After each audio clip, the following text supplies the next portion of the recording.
purpose of this short video is to help you to better use this website in order to find an individual, which is not always easy. There are basically three ways of using this website to find an individual. The first is to search among the family group records. The second is to open the document called All Persons in the Family Group Records and use it for searching.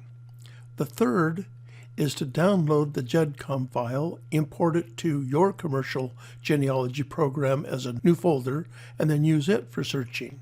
We will explore each of these three approaches.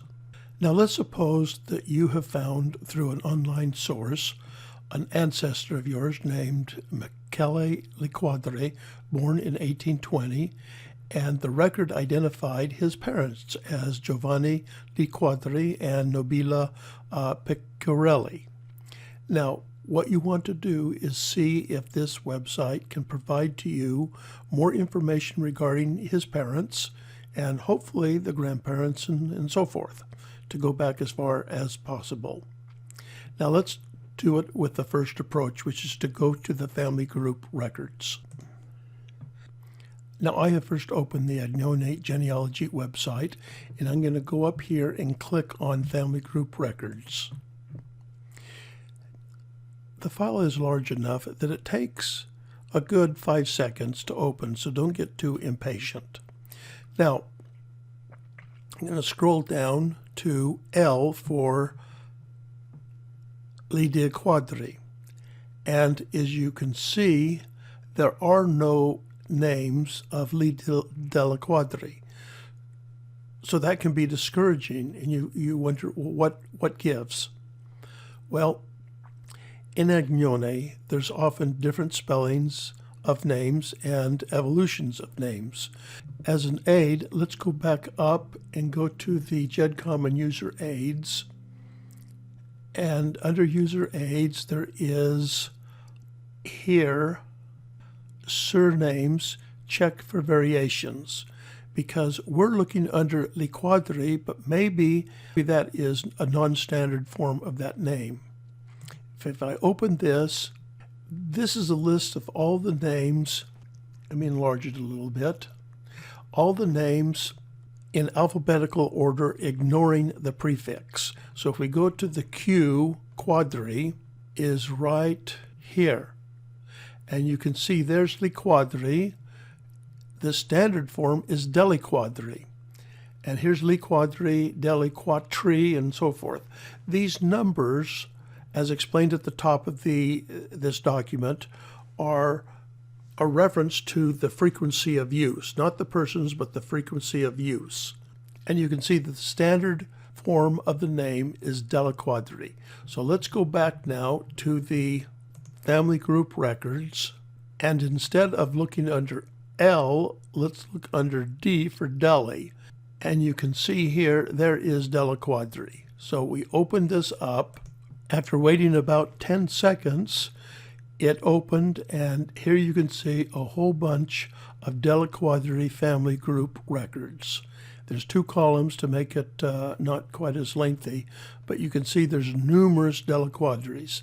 Now the name we were after was Michele, born in 1820. So let's look under Michele and see if by chance we are lucky, and here is a Michele, 1849. I'm going to open that just to make sure.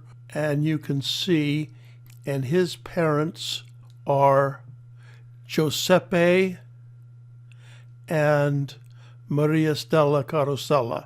So it's not our guy. I'm going to close that. And there are no other Micheles. So let's go to his parents, who was Giovanni Liquadri.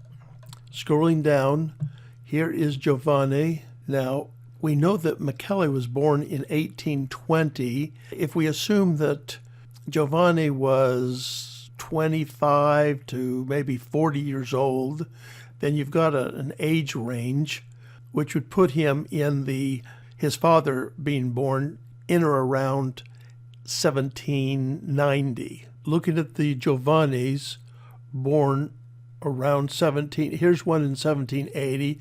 Let's open that up and see.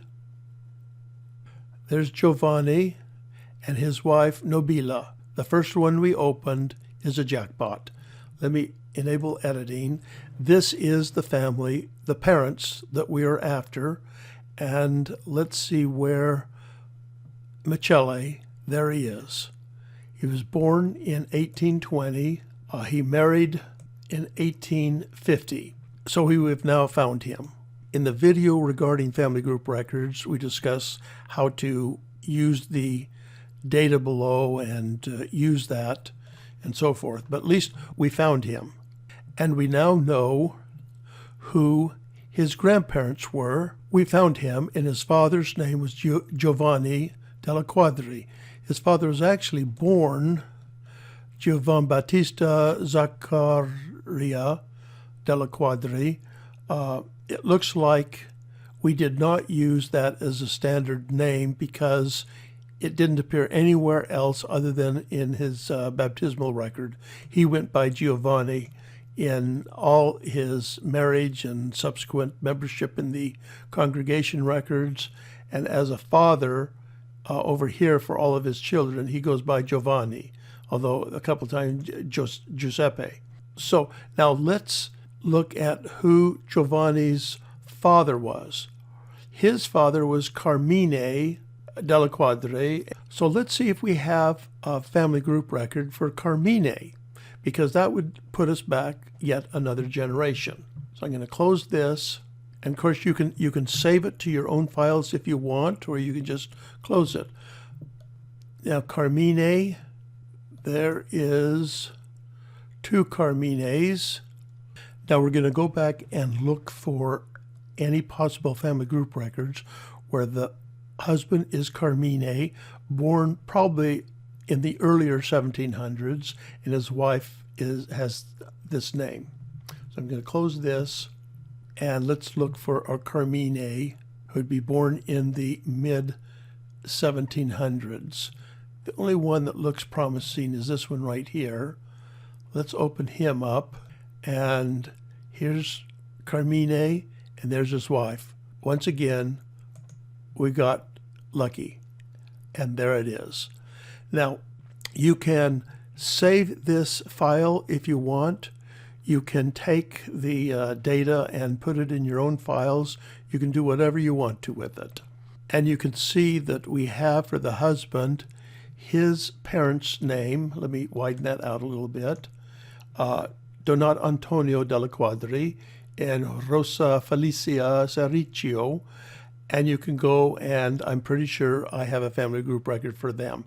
It turns out that you can go back until the early 1600s using this method and see all the rich data that it provides of birth records, marriage records, and stato di anime and death records for the husband, which was the grandfather of the original person we were looking for, and the grandmother of the person, and then aunts and uncles and so forth.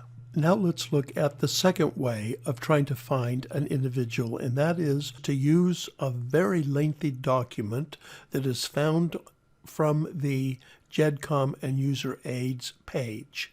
Here I am at that page, and if I go down, here is Agnone, all persons included in family group records.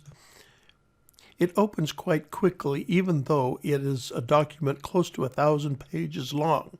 There are detailed instructions regarding its use on the first page, which I encourage you to look at. I'm going to slightly enlarge this, and you can see it contains the names of each individual that appears in any family group record, even if they were not the subject of the more intense research. And then it gives the estimated or actual year of birth, the family search ID, and then the one or more family group records that include that person, and then that person's father and mother. Since we were looking for Michele Liquadri, which we now know is the standardized name of Della Quadri, I'm going to go down to the D's, and there's Della Quadri. and look for Macelle. So even though there is not a separate family group record devoted to Macelle's family, there are a number of Macelle delle Quadries that show up, including one here that was born on May 4, 1820, and his father is Giovanni and his mother's Nobila. So that's the one we want, and you can see here is the reference to the family group record that mentions him, and it's only one. You can open up that family group record and then see the trail it leads you to in terms of his father and his father's father and uncle and children and so forth. So it opens up a whole array of ancestors and relatives. If you have the Family Search ID, and assuming that your computer has the ability to do a search on a PDF document, that is another way to search for the name by using the ID number, and it works quite well. So this is the second approach of trying to find an individual included in a family group record.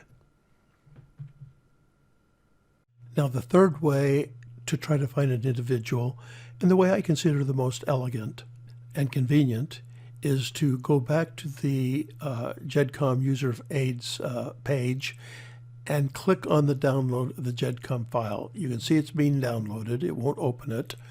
And then you save that anywhere on your computer and then import it into the commercial genealogy program that you are familiar with and comfortable with.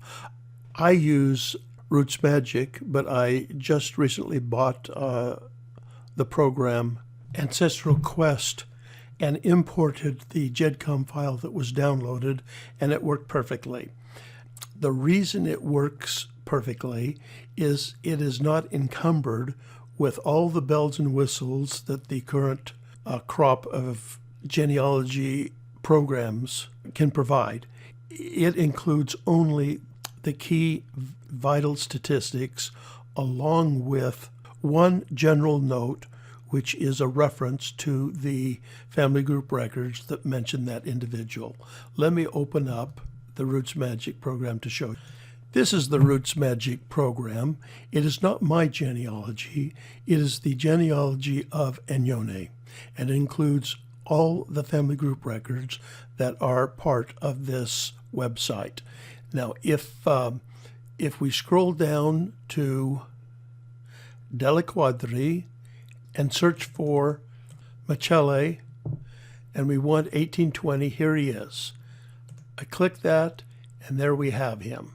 And there is his father and his mother. If I open him up, you can see it includes the key vital information. There's only one note. If I click on that note, he is included in only one family group record, and there it is, the same family group record we saw before. So I'm going to close that. Let's go to his father, and if I click on him, he shows up in two family group records. It looks like he's in one for himself, and we also have one for Giovanni, which is our Giovanni's grandfather. And it looks like there's detailed information regarding him in that one also. Now, if I close that, here is the grandfather that we saw, and all of his children, his wife. If I open him up and click on this note, he is mentioned in 4 family group records. There's one devoted to him. There's one for his, I assume, his father, Donato Antonio, in 1707. And that includes, because it has an X at the end, that means it includes a detailed search for Carmine, and he's mentioned in these others. Now, the benefit of this sort of genealogy program is you can go back and see how far back it goes. See, here's Donato Antonio, here's Luciano, and Bernardino. Let's go back all the way to he's born in 1613, and He's mentioned in 4 family group records, and we're back to the early 1600s. So you can see the benefit and the elegance of a genealogy program, far more useful than Family Search, where you have the whole entire world with billions of names. This you have just the Anyone names. To review, we have looked at 3 approaches to trying to find an individual in this website.